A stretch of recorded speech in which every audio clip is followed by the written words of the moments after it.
रजनी को बचपन से ही पेंटिंग का बहुत शौक था। वो हमेशा से ही पेंटर बनना चाहती थी, पर उसके माँ और पिताजी ने उसको कभी भी इस चीज के लिए सपोर्ट नहीं किया और उसकी शादी नीरव से हो गई। नीरव रजनी को बहुत प्यार करता था, पर रजनी हमेशा चुपचाप ही रहती। वो इस शादी से खुश नहीं थी। वो ये शादी नहीं करना चाहती थी। उसे तो हमेशा से पेंटर जो बनना था।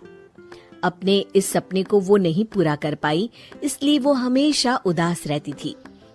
रजनी, बहुत ही बढ़िया फिल्म लगी है, कल देखने चले? नहीं जी, कल मुझे बहुत काम है, मैं नहीं जा पाऊंगी। अच्छा तो कोई बात नहीं, संडे को चलते हैं।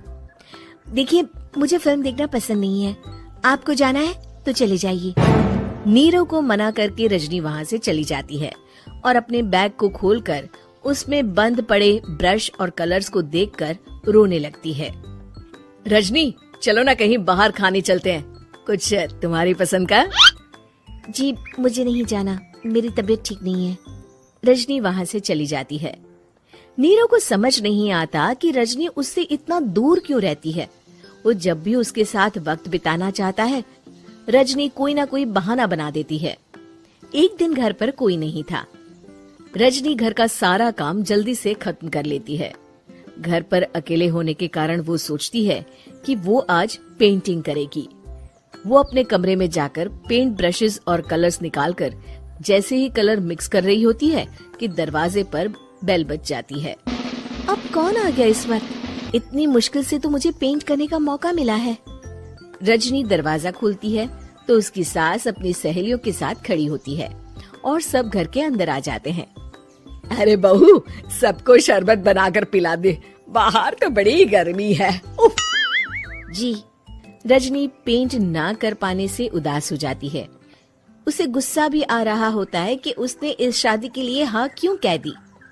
वो रसोई में जा रही होती है कि उसकी सास उसे रोकती है। बहू, सबके खाने का भी इंतजाम कर लेना, आज का लंच तो ये सब यहीं करेगी। हाँ। रजनी बिना कुछ कहे रसोई में चली जाती है। सबके लिए खाना बनाती है। सब खाना खाते हैं और रजनी घड़ी देखती है कि ये सब कब जाएंगे ताकि वो अपनी पेंटिंग कर सके। जब शाम होती है तब सब चले जाते हैं अपने घर। अरे बहू, सब तेरे खाने की तो बहुत तारीफ कर रहे थे, सबको बहुत अच्छा लगा खाना। आपको मुझे सुबह बताना चाहिए था ना कि आपकी सहेलियां आ रही है। पता भी है कितना वक्त लगा सारा खाना बनाने में। अरे बहू, तू ऐसे कैसे बात कर रही है मुझसे? तो और कैसे बात करूं? मैं इस घर की कोई नौकरानी नहीं हूं कि इतना काम करूंगी। रजनी अपने कमरे में जाकर दरवाजा बंद कर लेती है। शाम को जब नीरव आता है तो उसकी माँ उसे पूरी घटना के बारे में बताती है। क्या रजनी ने आपसे इस तरह बात की माँ? हाँ, और पता नहीं उसे क्या हो गया है, शाम से बाहर भी नहीं आई है। मैंने तो कई बार आवाज दी, खाना भी नहीं खाया उसने। तू ही बात करके देख ले बेटा। नीरव अपने कमरे का दरवाजा खटखटाता है। रजनी, दरवाजा खोलो, मैं हूँ। रजनी दरवाजा खोलती है और फिर वापस जाकर अपने बिस्तर पर लेट जाती है। रजनी, माँ से बात करने का ये क्या तरीका है? मैंने कोई गलत बात नहीं की है। अरे तुम क्यों ऐसे बर्ताव कर रही हो सबके साथ? क्या तुम इस शादी से खुश नहीं हो? रजनी कुछ नहीं बोलती। अरे बताओ मुझे रजनी, क्या ये शादी तुम्हारी मर्जी के खिलाफ हुई है? हाँ, मैं ये शादी कभी नहीं करना चाहती थी। तुमसे क्या, मैं किसी से भी शादी नहीं करना चाहती थी।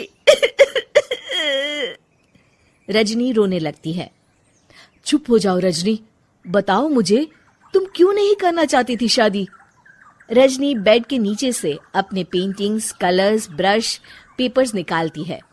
इतने में उसकी सास भी कमरे में आ जाती है।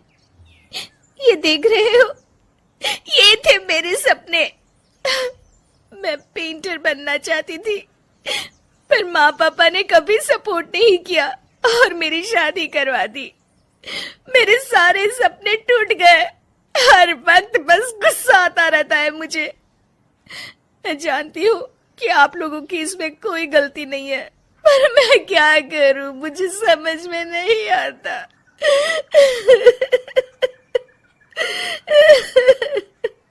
रजनी फूट फूट कर रोने लगती है। मुझे माफ कर दीजिए, आप दोनों के साथ मैं बहुत बुरा बर्ताव कर रही हूँ। अरे रजनी बेटा, चुप हो जाओ तुम। नीरव पानी लेकर आता है। ये लो पानी पियो और शांत हो जाओ।